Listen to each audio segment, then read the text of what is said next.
नमस्कार, मैं सुलभ कुमार शर्मा और छत्रपति में आज आप सबका स्वागत करता हूँ। आज हम लोग क्या पढ़ेंगे, जो आईसीएसई के पढ़ रहे थे ना चैप्टर नंबर 14A, आज हम उसको 14B को पढ़ेंगे और आज इसको हम लोग खत्म भी कर देंगे। क्लियर? Exercise 14B। ओके, क्या था इसमें? कंडीशन ये था इसमें, जो दो लाइन अगर एक दूसरे को, देखिए दो लाइन अगर परपेंडिकुलरली एक दूसरे को क्रॉस कर रहे हैं तो इनका सपोज इसका स्लोप है m1, इसका स्लोप है m2, तो m1 इंटू m2 कितना होता था? -1। ओके, और जब दो लाइन एक दूसरे को पैरेलल करते थे तो दोनों का स्लोप सेम हो जाता था। यही कंडीशन था और इसी को बेस करके हम लोग को आज सॉल्व कर रहे हैं। क्लियर? तो हम लोग पीछे से करते हैं, जैसे कि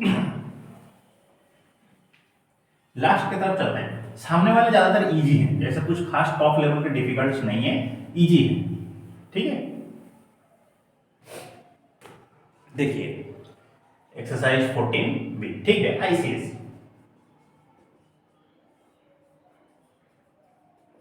क्लास 10। ठीक है, चलिए तो क्वेश्चन नंबर ये बोल रहा है कि 32 नंबर को देखिए, पीछे से शुरू करते हैं इसको। 32 नंबर बोला ये, a line segment A B meet X axis at A and Y axis at B. ठीक है, मान लीजिए ये लाइन, ओके, ये एक लाइन जा रहा है, एक्स एक्सिस को ए पॉइंट पर, वाई एक्सिस को बी पॉइंट पर ये टच कर रहा है, वाई वाई डैश 0। ठीक है, और एक्स एक्सिस को ए पॉइंट पर, वाई एक्सिस को बी पॉइंट पर टच कर रहा है, और एक पॉइंट है P 4 -1। ठीक है, ये डिवाइड कर रहा है ए बी को 1:2 रेशियो में। तो पूछा ये find the coordinate of A and B, और फिर पूछा equation of line passing through, find the equation of line passing through P perpendicular to A B. अच्छा, ए बी के थ्रू परपेंडिकुलर होगा और पी पॉइंट के थ्रू वो पास करेगा, लाइन का इक्वेशन क्या होगा ये आप बताएंगे। ठीक है, ए यूं की एक्स एक्सिस के ऊपर है, मान लीजिए इसका कोऑर्डिनेट है x1 y1। एक्स एक्सिस के ऊपर अगर है तो x1 तो रहेगा, y1 का वैल्यू 0 हो जाएगा। फिर b के ऊपर आइए, x2 y2, तो यहां पर x2 0 हो जाएगा, y2 रह जाएगा। p का जो कोऑर्डिनेट है उसको x1 ले लेते हैं हम लोग, जो वैल्यू है 4 -1। ओके, और जो रेशियो है m:n 1:2। समझ में आ रहा है? इतना सब कंडीशन हम लोगों को दे दिए गए, टर्म एंड कंडीशंस है जो हम लोगों को दिया गया है। अब चलते हैं हम लोग कंडीशन x के तरफ। तो x का वैल्यू कैसे होगा? m of x2 plus n of x1 by m plus n। तो x का वैल्यू कितना दिया है? 4, m का वैल्यू है 1 इंटू x2 का वैल्यू कितना है? 0 प्लस 2 इंटू x1 का वैल्यू कितना है? x1 ही 1 प्लस 2। ठीक है, तो 4 equal to 0 plus 2x1 by 3, तो 2x1 इक्वल टू 4 इंटू 3, तो सिर्फ x1 equal to 4 into 3 divided by 2, that is 6। फिर चलते हैं हम लोग y के तरफ, m of y2 plus n of y1 by m plus n। तो y का वैल्यू दिया कितना गया है? -1, m का वैल्यू है 1, y2 का वैल्यू तो वैसे ही रहेगा, प्लस 2 इंटू 0, 1 प्लस 2, तो -1 equal to y2 plus 0 by 3, तो सिर्फ y2 का वैल्यू कितना हुआ? -1 इंटू 3, दैट इज -3।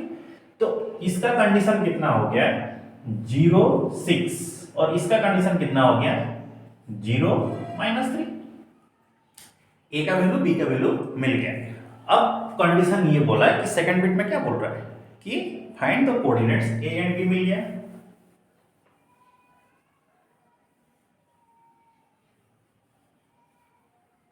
अब क्या बोला कि ए और बी अगर मिल जाते हैं तो find the equation of line through P perpendicular to A B. P के थ्रू जाता हो लेकिन ए बी के थ्रू क्या होता है? परपेंडिकुलर। तो ए बी के पहले स्लोप लिखेंगे,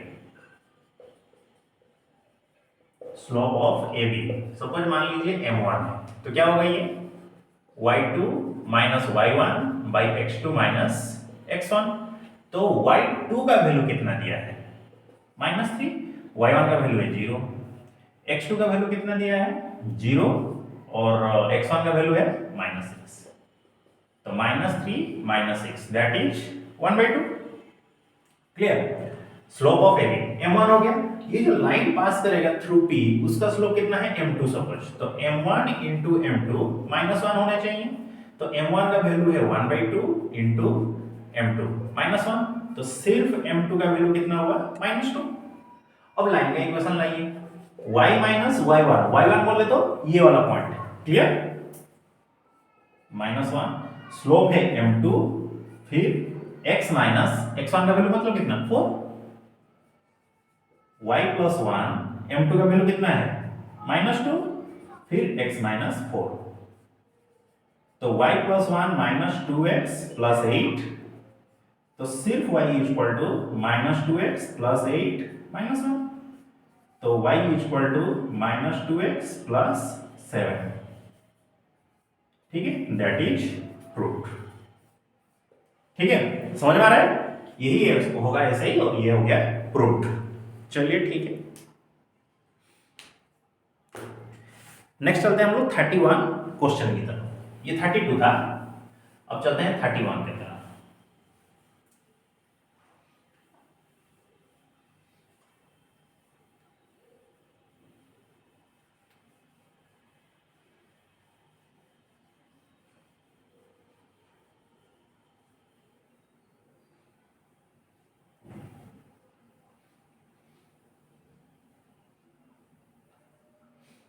देखिए 31 बोला is the line passing through the point this and this perpendicular to the line this. अच्छा देखिए, दो पॉइंट दिया गया है 31,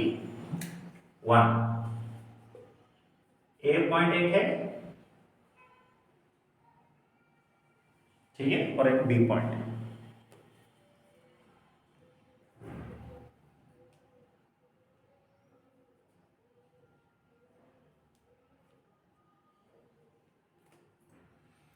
ए पॉइंट दिया कितना है -2 और 3, सपोज इसको x1 और y1 ले लेते हैं। बी पॉइंट जो दिया है वो है 4 and 1, इसको लेते हैं x2 y2। समझ में। अच्छा, perpendicular to the line 3x - y = 1, यही बोला है। तो is the line passing through the point A and B perpendicular to the line this, होगा कि नहीं ये आपको बताना है। ठीक, तो पहले आप क्या करिए, स्लोप लिखेंगे, slope of AB that is m1। ठीक है, तो 1 - 3 that is 4 + 2 that is -2/6 that is 1/3। ठीक है, फिर चलते हैं हम लोग इस लाइन की तरफ। 3x - y अगर 1 होता है तो -y = -3x + 1, तो सिर्फ y = 3x - 1, तो m2 का वैल्यू कितना हो गया 3, ये वाला उसका स्लोप चला जाएगा। अब इन दोनों को मल्टीप्लाई करके देखिए, m1 × m2, तो 1/3 माइनस इंटू 3 3 कटा दैट इज -1, तो सीधी सी बात है परपेंडिकुलर हो जाएगा क्योंकि ये -1 हो रहा है। ठीक, तो ये परपेंडिकुलर होगा। फिर जो दूसरा क्वेश्चन दिया है, dose the line this bisect the joint. अच्छा, इन दोनों का जो परपेंडिकुलर बाइसेक्टर होगा, बाइसेक्ट्स, ठीक है, इन दोनों का जो बाइसेक्ट्स होगा, क्या इस लाइन के ऊपर से जा रहा है कि नहीं जा रहा है। तो पहले आप इनके बाइसेक्ट्स के जो पॉइंट्स हैं उनको लिखेंगे। ठीक है, बाइसेक्ट्स के जो पॉइंट हैं, सपोज x, इसका बाइसेक्ट्स का एक पॉइंट है, तो x1 + x2 / 2, तो x1 का वैल्यू कितना है -2 + 4/2 दैट इज 2/2 1, और y जो है 3 + 1/2, तो 4/2 दैट इज 2। अब इन दोनों पॉइंट को इस लाइन पर पुट करके देखिए सॉल्व हो रहा है कि नहीं। 3x - y, तो 3 × x का वैल्यू कितना है 1 - 2, तो 3 - 2 = 1, जो कि है RHS। ठीक है, सॉल्व हुआ कि नहीं। तो ये जो लाइन है ये उनके पॉइंट्स होंगे। क्लियर, चलिए ठीक है।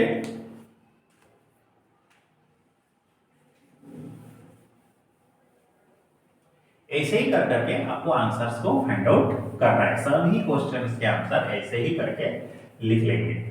ओके, चलिए ठीक है, तो मिलते हैं हम लोग अगले क्लास में दूसरा वाला क्वेश्चन अगले पार्ट में कर लेंगे, आज ज़्यादा लेंथी हो जाएगा। ठीक है, तो मिलते हैं अगले क्लास में, तब तक के लिए सी यू नेक्स्ट। जय हिंद। दूसरा वीडियो में, अगले क्लास में नहीं, क्लास तो एक ही है लेकिन वीडियो चेंज करते रहेंगे।